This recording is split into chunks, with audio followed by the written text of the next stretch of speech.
Meditando na Palavra. O livro de Gênesis. Olá, eu sou o pastor Eliseu Dourado de Lima, da Igreja Presbiteriana de Fortaleza, e é uma alegria muito grande poder compartilhar aí a palavra com você. Desde já, eu convido você a acessar o nosso site ipf.org.br. Você tem todas as informações, notícias a respeito da vida da igreja e a sua inscrição no nosso canal, no YouTube, IPF TV. Se você já é inscrito, confirme a sua inscrição. Não se esqueça de curtir, de compartilhar. Se você ainda não é inscrito, bora lá, estou aguardando você aí fazer parte da nossa família através da internet também. Esse aqui é o terceiro episódio da segunda temporada da série Meditando na Palavra, que vai ao ar aos sábados, todo sábado, meio-dia.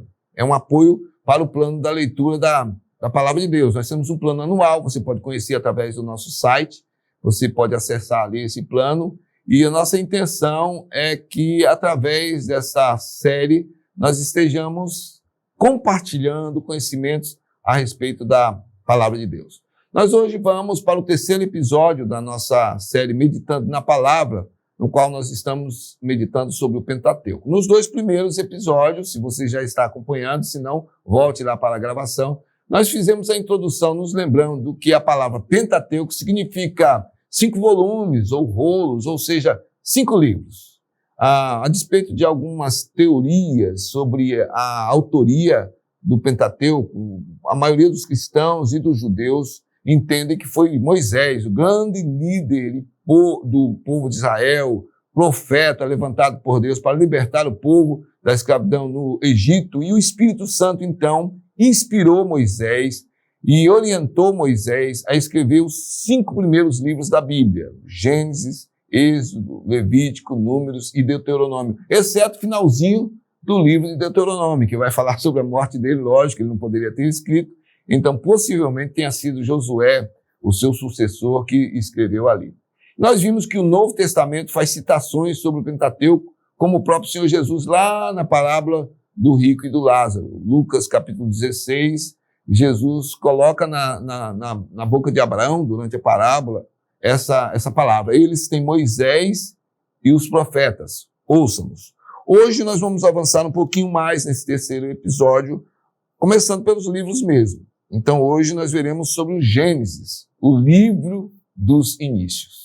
Nós veremos de uma forma sucinta, é verdade, em função do tempo, algo sobre o primeiro livro, com o objetivo de que, quando você estiver lendo a Bíblia, esse é o objetivo dessa série, você realmente se coloque no contexto, você se sinta vivendo ali a realidade em que o livro foi escrito. Não se sabe ao certo quando foi que Moisés escreveu, nem onde ele estava quando escreveu, mas os estudiosos, os especialistas, cruzando informações desde a tradição oral dos antigos judeus até as evidências que aparecem nos documentos antigos, nos materiais de arqueologia. Então, acham que foi mais ou menos aí no período entre os séculos 15 e 13 a.C. Então, o primeiro livro da Bíblia, Gênesis, esta palavra Gênesis nos remete ao primeiro termo que aparece no livro, é um termo hebraico, Reshit, que significa princípio. Alguns falam Bereshit, mas na verdade é Reshit, que significa princípio, primeiro, começo, parte principal. Quando o Velho Testamento foi traduzido do hebraico para o grego, entre os séculos 3 a 5 a.C., em Alexandria, e aí foi produzido aquilo que nós conhecemos como Septuaginta, a mais antiga tradução da Bíblia hebraica para o grego. Então, os tradutores usaram o termo grego Gênesis, significando origem, nascimento, criação, princípio, para dar nome, então, ao primeiro livro da Bíblia. Portanto, em nosso português, o primeiro livro se chama Gênesis porque tem as informações sobre as origens de todas as coisas reveladas por Deus a Moisés. No capítulo 1 de Gênesis, nós temos as informações sobre a ação soberana do Criador em 6 dias, criando todas as coisas, desde as origens do universo, em todo o seu resplendor, até a formação do ser humano, homem e mulher. Nós temos isto informado em Gênesis, no capítulo 1, versículo 27. Criou Deus, pois, o homem à sua imagem, a imagem de Deus o criou, homem e mulher o criou. Nós temos ainda a complementação disso em Gênesis, no capítulo 1, versículo 31.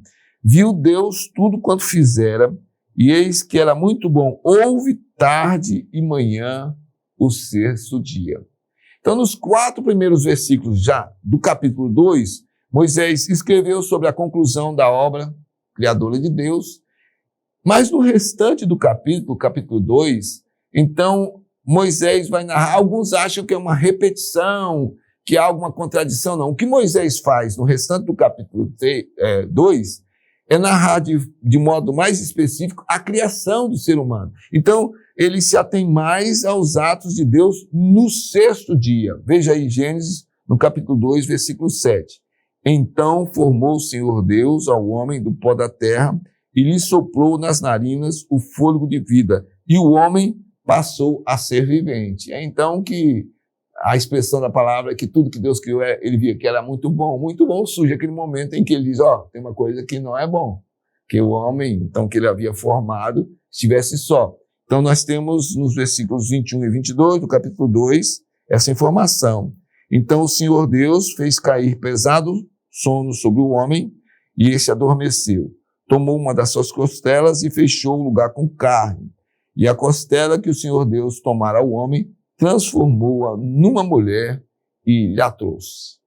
Então, o homem e a mulher, criada à imagem e semelhança de Deus, vai, então, cumprir as ordens do Senhor. Deus estabelece um pacto de obediência com eles, dá a eles o domínio de todas as coisas, a administração de todas as coisas, mas coloca diante deles a obediência. Eles não poderiam tomar da árvore do conhecimento.